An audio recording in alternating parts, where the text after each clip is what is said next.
반도체의 다이오드 부분 문제풀이 시작하도록 하겠습니다. 다 풀어왔다고 생각할게요. 자, LED에서 에너지 띠 이론으로 뭘 나타낸 것이다. 옳은 것만을 고르세요. 발광 다이오드에서 방출되는 빛 에너지는 반도체의 띠 간격과 같다. 선생님이 전자가 결합하면서 양공 쪽으로 내려올 때 이 띠 간격에 해당하는 빛의 에너지를 방출한다고 했죠. 그 다음 띠 간격이 클수록 보라색에 가까운 에너지를 방출하고, 보라색에 가까운 빛을 방출하고, 띠 간격이 작을수록 빨간색에 가까운 에너지를 방출한다고 했어요. 그래서 발광 다이오드에서 방출되는 빛 에너지는 띠 간격과 같다. 그 다음 띠 간격에 따라 다른 색깔의 빛이 방출되는 거 맞고요. 빛이 방출될 때 원자가 띠의 전자가 전도띠로 전이한 게 아니라, 여기 눈 있으면 보이죠? 전도띠에 있는 전자가 원자가 띠에 있는 양공으로 전이합니다. 그래서 원자가 띠에 있는 전자가 아니라 전도띠예요. 전도띠에 있는 전자가 원자가 띠로 전이하는 거예요. 그래서 답은 기억 니은 3번입니다. 자, 불순물 B를 첨가하여 만든 반도체 B를 접합하여 만든 한 걸 나타낸 것이다. 자, 이에 대한 설명을 나타내세요. 근데 B를 확대해 보니까 전자가 하나 더 있네요. 공유 결합을 하고 남은 전자가 하나 더 있어요. 이건 무슨 반도체죠? N형 반도체죠. N형 반도체인데, 가회로에서는 그럼 B는 N형 반도체고 A는 P형 반도체네요. 전류가 흐르려면 순방향으로 연결이 돼야 돼요. 순방향. 이제 플러스에는 P형 반도체가 연결되어 있고 마이너스에는 B형, N형 반도체가 연결되어 있으니까 가는 순방향이라서 전류가 흐르네요. A의 내부에서 양공은 접합면에서 멀어지는 게 아니라 순방향으로 연결되면 양공은 접합면 쪽으로 이동한다 했죠. 그 다음 A의 첨가한 불순물 A의 원자가 전자는 4개보다 적다. 그렇죠. 이제 A에는 P형 반도체니까 P형 반도체는 원자가 전자가 최외각 전자, 원자가 전자가 3개인 걸 이용한다 했죠. 3개인 게 P형, N형은 5개. 그래서 답은 기억만 맞기 때문에 1번이 됩니다. 그 다음 볼게요.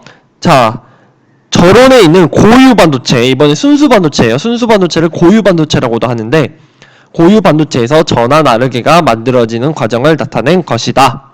이에 대한 설명으로 옳은 것만을 고르세요. A와 B의 개수는 같다. 순수 반도체에서는 전류가 흐르는 방법이 에너지를 받아서 올라간 이 전자에 의해서, 전자와 비어있는 공간인 양공에 의해서 전류가 흐른다고 했죠. 이때 전자의 개수가 올라간 만큼 빈자리가 생기는 거니까 빈자리인 양공과 전자의 개수는 항상 같습니다. 그래서 A는 전자고 B는 양공 맞고요. B에 의해 전류가 흐를 때 B는 플러스 전하와 같은 역할을 하는 거 맞습니다. 그래서 답은 5번이 되죠. 그 다음 마지막인 16번을 볼게요. 16번은 여기 전자가 하나 더 남네요. 비소를 사용했고 그 전자가 남아서 그 전자가 옆에 전도띠 바로 아래에 에너지 준위를 형성한다고 했습니다. 옳지 않는 걸 고르세요. 가는 N형 반도체 맞고요. 저마뇰의 원자가 전자는 4개 맞고요. 비소의 원자가 전자 5개. N형 반도체는 원자가 전자가 5개인 걸 이용한다고 했죠. 전류는 주로 전도띠로 이동한 전자들에 흐른다. 자, 여기 있는 전자가 선생님이 빨간색으로 동그라미 칠한 이 전자들이 작은 에너지를 받아도 쉽게 전도띠로 올라가서 여기서 자유롭게 잘 돌아다닐 수 있다 했죠. 이러한 원리로 전자들에 의해서 전류가 흐른다고 했습니다. 이제 5번을 볼 건데, 5번은 이 기억에 있는 빨간색들이 올라가면 양공이 생기냐고 했는데, 여기 다시 가를 볼까요? 선생님이 양공은 어떨 때 생기냐고 했냐면, 원래 공유결합을 해서 있어야 되는 전자가 공유결합을 못하고 붕소 같은 것을 옆에 첨가하면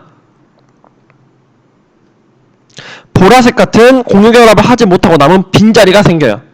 이 빈자리를 양공이라고 했고, 이때 붕소 아래에 있는 이 전자가 양공으로 이동하면 이때 원래 있었던 자리가 다시 양공이 생기겠죠. 양공. 원래 있었던 자리가 다시 양공이 생깁니다. 이렇게 빈자리를 채워나가면서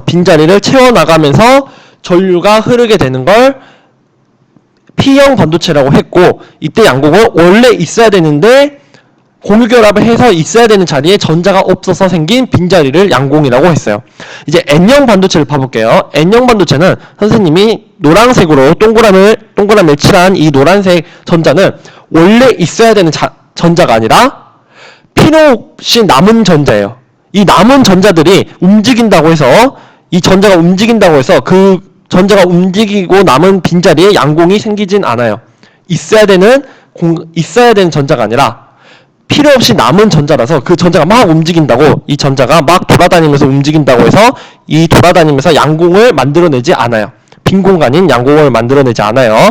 그래서 차이점은 P형 반도체는 공유결합을 해야 되는 전자가 없어서 생긴 빈자리가 생겨서 그 빈자리를 양공이라고 했고, N형 반도체는 이 필요 없이 남은 전자가 자유롭게 움직이면서 전류가 흐르는 거예요.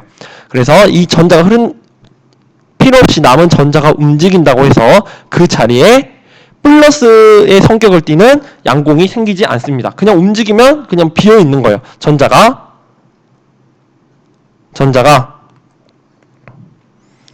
주황색 이 남은 전자가 이쪽으로 움직인다고 해서 이 원래 있었던 자리에 플러스 양공이 생기지 않습니다. 원래 필요 없던 예이니까요. 그래서 5번 기역에서 전자가 전도띠로 전이하면 빈자리에 양공이 생기지 않고 그냥 올라가고 끝이에요. 양공은 P형 반도체에서 생기는 겁니다. P형 반도체에. 자, 그래서 답은 5번. 자, 여기까지가 반도체와 다이오드와 관련된 문제였습니다.